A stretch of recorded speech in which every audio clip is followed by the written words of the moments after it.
Hello मेरे प्यारे बच्चों, जैसा कि आप सब बच्चे अपने CUET के 2025 के एग्ज़ाम्स की तैयारी कर रहे होंगे, तो ये वीडियो स्पेशली बना रहा हूँ उन सभी स्टूडेंट्स के लिए जो काफ़ी दिनों से कह रहे थे कि सर CUET के लिए आप कोई स्ट्रेटेजी बताओ, कैसे हम अपनी तैयारी कर सकते हैं, कैसे हम YouTube से अपनी तैयारी कर सकते हैं या फिर हम अपनी सेल्फ स्टडी करके कैसे अपने पूरे में से पूरे मार्क्स ला सकते हैं। देखो CUET के एग्ज़ाम आप सब बच्चे देना ही चाहते हैं और देना भी चाहिए क्योंकि आपको अपने ड्रीम कॉलेज में पहुँचना है। तो देखो मेरे प्यारे बच्चों, बहुत ही सिंपल है। मैं आपको सब्जेक्ट वाइज सब्जेक्ट स्ट्रेटेजी बताता हूँ क्या करना है। सबसे पहले देखो आपका अकाउंट्स हो गया। अब बहुत सारे बच्चों जिनके पास मैथ्स नहीं है कंपलसरी, उनको अकाउंट्स तो अब लेना ही लेना पड़ेगा।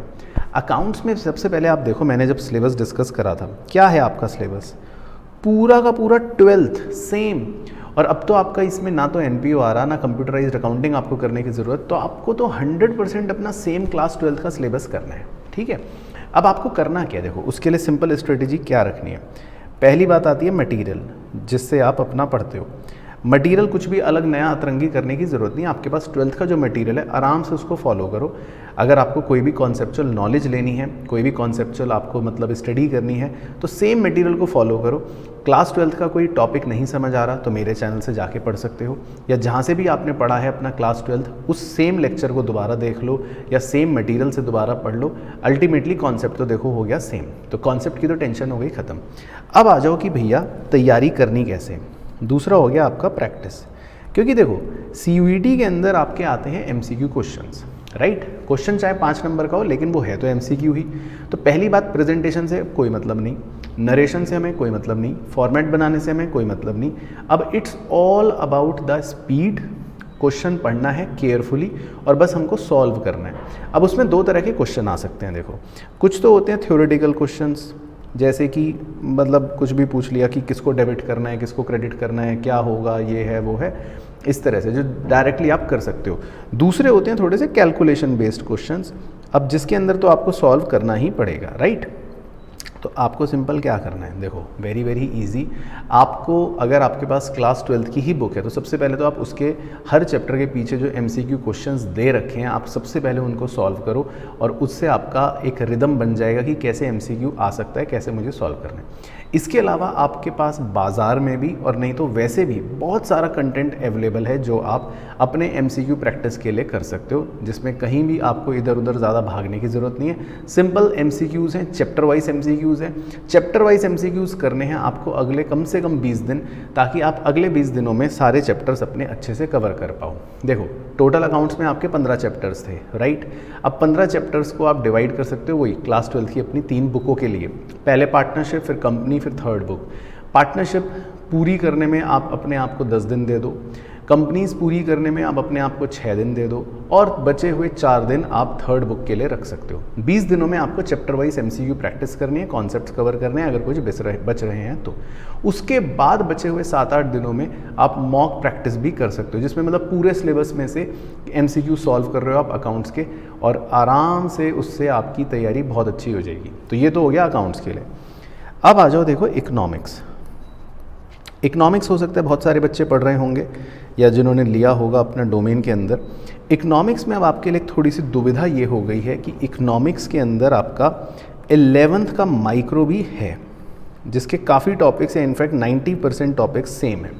अब माइक्रो इकोनॉमिक्स के लिए भी आपको सबसे पहले तो क्या करना है, मटीरियल की अगर बात करूँ, आपके पास अगर है बुक क्लास 11th की तो आप उसको फॉलो कर सकते हो, उससे पढ़ सकते हो, है ना, पढ़ना भी चाहिए। इसके अलावा अगर आपको वीडियो लेक्चर्स देखने तो मेरे वीडियो लेक्चर्स अवेलेबल हैं, उससे आपको डीपली एक एक बारीकी समझ आ जाएगी, एक एक कॉन्सेप्ट अच्छे से कवर हो जाएगा, कुछ भी छूटेगा नहीं, इस बात की गारंटी तो मैं ले सकता हूँ। लेकिन अब आपको उसमें प्रैक्टिस क्वेश्चंस भी करने पड़ेंगे, क्योंकि माइक्रो आपने पढ़ा था 2 साल पहले तो आप भूल गए हो। तो इकोनॉमिक्स की तैयारी अपनी शुरू ही माइक्रो से करना, मैक्रो से मत करना, क्योंकि माइक्रो पहले अच्छे से करना ज़्यादा ज़रूरी है। तो मेरे हिसाब से आपको लगभग 12 दिन माइक्रो के लिए देने चाहिए। बाकी 8 दिन के अंदर आपका जो 12th का मैक्रो का पोर्शन है उसको देना, क्योंकि मैक्रो तो आप जस्ट पढ़ के ही निकले हो। मैक्रो में आपको कुछ भी नया या अलग नहीं पढ़ना, तो उसको आप 8 दिन के अंदर भी अगर चैप्टर वाइज भी करोगे डेली प्रैक्टिस MCQ और कॉन्सेप्ट की, तो वो कवर हो सकता है। और उसके बाद अगेन लास्ट के 7-8 दिन आपको मॉक पेपर्स यानी कि कंप्लीट पूरे सिलेबस का इकोनॉमिक्स का MCQ का प्रैक्टिस करना पड़ेगा। तो माइक्रो पे पहले फोकस ज़्यादा करना, माइक्रो से स्टार्ट करना, और कोशिश करो 12 दिनों में माइक्रो ख़त्म करो, 8 दिनों में मैक्रो ख़त्म करो और फिर रिमेनिंग 7-8 दिनों के अंदर अपना कंप्लीट मॉक पेपर फिर फिनिश करो।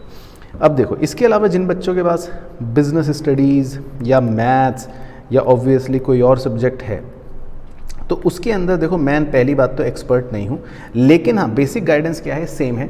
आपको सबसे पहले अगर मटेरियल की बात करूँ तो सेम मटेरियल फॉलो करना है, सेम कोर्स है, क्योंकि जो आपने क्लास 12th में कवर कर रखा है, और बस इसके अंदर आपको MCQ प्रैक्टिस इसमें ऐड करनी है, राइट।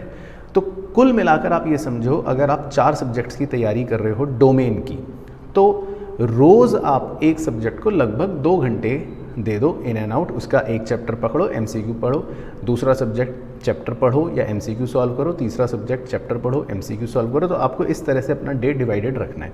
अच्छा, कुछ बच्चे जो सेक्शन 1 का इंग्लिश कर रहे हैं, तो ऑब्वियसली वो काफ़ी बच्चों की स्पेशली मेरे पास मैसेज आई कि सर उसमें हमें प्रॉब्लम है। तो देखो मेरे प्यारे बच्चों, इंग्लिश आप क्योंकि पहली बार पढ़ रहे हो इस तरह वाली, तो हो सकता है उसमें आपको दिक्कत आ रही हो, क्योंकि ना तो आपने बचपन से 12 सालों की अपनी स्कूलिंग में कोई ऐसी इंग्लिश पढ़ी है, वोकैबलरी हमारी स्ट्रांग नहीं है, नॉवल हमने पढ़े नहीं, इंग्लिश में हम स्कूल जाते हैं बात कोई करता नहीं, टीचर हमें इंग्लिश में सिखाता नहीं। तो भैया 12 सालों का जो ये मतलब पीरियड है जिसमें हमने कुछ अंग्रेज़ी जानी सीखी नहीं, तो पहली बार तो अजीब सी लगेगी, डरी हुई लगेगी, डरावनी लगेगी, है ना।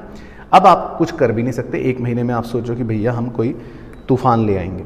तो सिंपल है इंग्लिश की स्ट्रेटजी, लैंग्वेज की, बिल्कुल एग्ज़ाम ओरिएंटेड पढ़ना है, बात ख़त्म।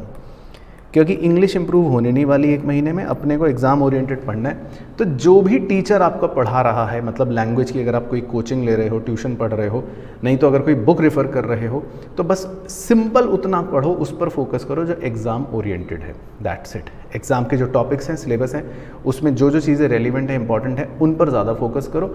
बाकी जो लगता है या टीचर बताता है कि भाई ये कम इंपॉर्टेंट है, तो छोड़ दो, अब उसके ज़्यादा कुछ कर नहीं सकते। बाकी अगर जो बच्चा GAT जनरल एप्टीट्यूड टेस्ट दे रहा है, तो जनरल एप्टीट्यूड टेस्ट में तो सिंपल है, आपको सिर्फ प्रैक्टिस करनी है रोज़, क्योंकि जनरल एप्टीट्यूड टेस्ट के अंदर तो सिंपली क्वेश्चंस ही हैं और वो एप्टीट्यूड बेस्ड ही हैं। तो उसमें तो कुछ ऐसा भी नहीं है कि आप कुछ लर्न कर रहे हो, फिर याद कर रहे हो, फिर सोच के लिखना है। It is all about application. और एप्लीकेशन का कोई भी पेपर जब भी होता है ना, वो सिर्फ प्रैक्टिस कर करके ही इम्प्रूव होता है, और कोई उसका तरीका नहीं है, आप कुछ भी रट नहीं सकते। तो अगर आपके पास GAT है तो आप उसकी प्रैक्टिस रेगुलर 30 डेज़ करो, रोज़ करो, चाहे उसका एक नियम बना लो कि रोज़ 1 घंटा मुझे ये करना ही करना है। तो GAT को आप 1 घंटा दो, इंग्लिश को आप 1 से 2 घंटे दो, क्योंकि ये आपके लिए इंपॉर्टेंट है।